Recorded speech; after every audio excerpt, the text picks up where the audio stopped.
Touche à tout, un film de 1935 de Jean Dréville, d'après la pièce de théâtre de Roger Ferdinand, avec dans la distribution Suzy Vernon, Colette Darfeuil, Fernand Gravet, Jules Berry, Pierre Palot.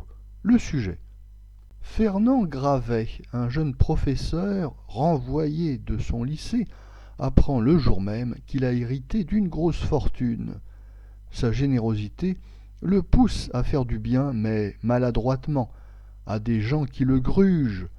Une femme de chambre, Suzy Vernon, vient à son secours avant qu'il n'ait perdu toute sa fortune.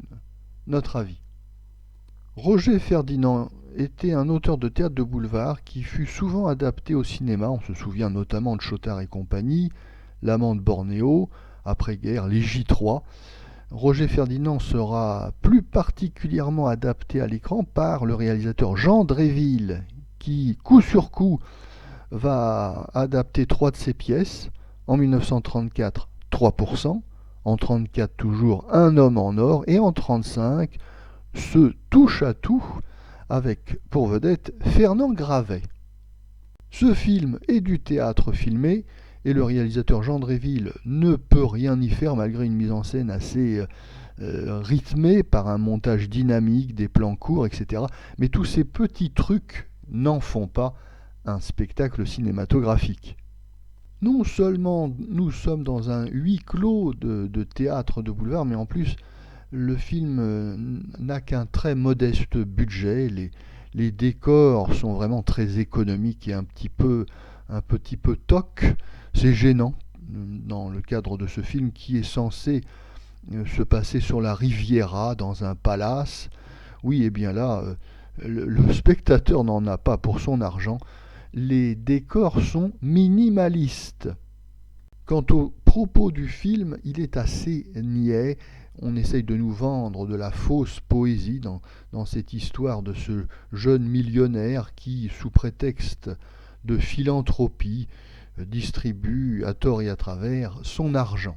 Le film sombre vite dans le ridicule et l'ennui, et le jeu très appuyé de Fernand Gravet, le héros du film, n'arrange rien.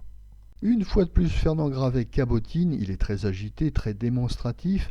Malgré un physique agréable, Fernand Gravet n'arrivera jamais à avoir un jeu réellement cinématographique. Il est beaucoup trop artificiel et mécanique. Par ailleurs, le personnage assez agaçant qu'il interprète ne fait pas pour le rendre agréable au spectateur. Oui, ce film s'appelle Touche à tout, on aurait pu l'appeler plutôt Tête à claque.